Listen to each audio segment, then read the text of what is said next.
Hey friends, Mark Holmes here with my number one son, Michael Anthony Fitness, and he is, as always, enthusiastic as can be.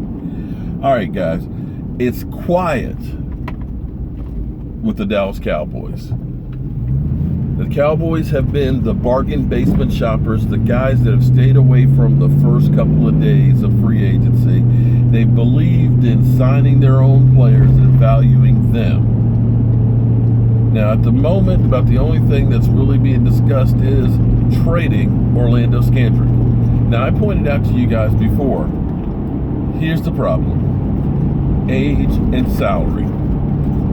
When you're looking at trading for a guy, you have to, A, be sure that he's going to fit your mold, B, not make a problem salary-wise, and C, that the team isn't going to release him. And it's easy for us as fans to say, trade him, man, get something back. But the thing is Orlando Scandrick is not going to bring you anything in a trade. You're not going to get somebody that's going to trade. Why? Because teams already know that he is not in your plans. Why trade and give up a pick for somebody that you believe is going to be on the streets? It wouldn't make any sense. And on top of it, if he's cut, that deal is done. You can sign him to a team-friendly deal. That was the reason why Tony Romo couldn't get traded last year. Nobody wanted to take that salary. They were more than happy to sign him if he was released, because we're not giving you anything for him and we're not going to pay him a boatload of money. So at least Orlando Scandrick sees the writing on the wall and he's okay with leaving. He wants to part, on good terms. And that's all you can want. He sees that, hey, look, I can go anywhere I want to and pick where I can go, and hopefully go with the team that maybe has got an opportunity to win it all. And as a player, that's what you want. You don't want to be traded to, say, Cleveland. Not that Cleveland is going to trade. Nobody is going to give anything for you. So look for him to be cut. Now, here's the thing that I'm trying to understand that's going on.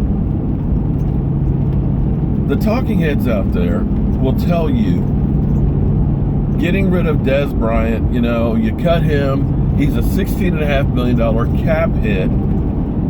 You're only going to save half of it, $8.5 million. And I keep saying, true, if you cut him today, that is fact. And they're saying, well, Tyrone Crawford, you're only saving $1.5 million if you cut Tyrone Crawford, which is a fact if you cut him today. But if you cut him today and you make them a June 1st designated cut, that means you can let them go now. They can try and find a new home. You will get the cap relief come June 1st. There's a big difference between the two, because when we talk about Dez Bryant, and everybody thinks that you just hate Dez and you're on the get rid of Dez bandwagon. I'm not giving you that one way or the other. What I'm doing is trying to put the facts out there as they really are. If you believe Dez Bryant at $16.5 million is too much of a cap hit, if you make him a designated June 1st cut, the dead money is only $4 million. You save $12.5 million. That's a big difference between $8 million. $8 million, $12.5. Tyrone Crawford, if he's designated a June 1st cut, it's $8 million that you save. So that's the dollars and cents that you have to look at. Now, you don't want to hold on to a guy and then cut him June 1st, because then you're screwing him as far as to get that money when the free agency period first starts. So I'm not advocating one way or the other, saying get rid of Dez Bryant and all that, but I'm looking at it and seeing where other teams are realizing we need cap space to sign players. So if the Honey Badger, who signed a $62 million contract, didn't play that well last year, if that team is saying to him, hey, look, we need you to take a pay cut or else possibly be cut, Why is it unrealistic for the Cowboys to do that with Des Bryant, who has underwhelmed since that contract is signed? Not by any fault of his own. We had Tony Romo out. We had a change of quarterbacks with Dak Prescott. He's had injuries. I'm not saying that he did it intentionally, but facts are facts. You can't pay 9% of your cap to somebody who's not performing at 9% of your team's production. And that's where we are right there. So we'll have to wait and see what happens. The clock is ticking. Monday, teams can start talking to players. The league year starts on Wednesday at 4 o'clock, and we've got to be under the cap. So we'll see what happens from that standpoint. It's going to get interesting.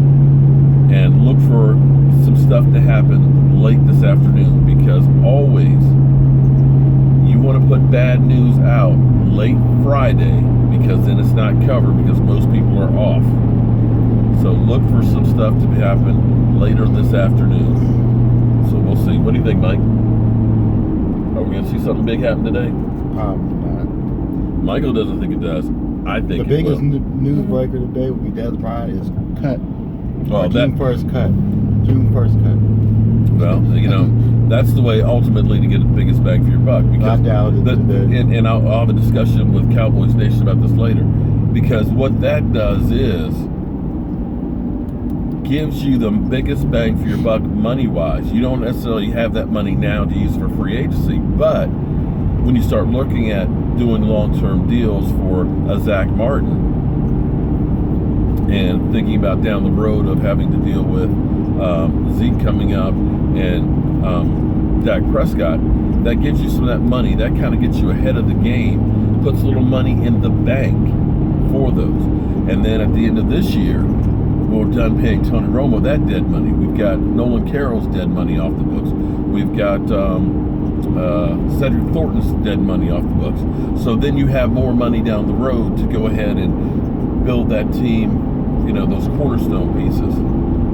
And that's how you have to look at this picture, is not just what can I do today, but how will it affect me tomorrow. And we'll get into that a little bit more, because the Cowboys, technically, if they want to get about $36 million right now, they can easily do that.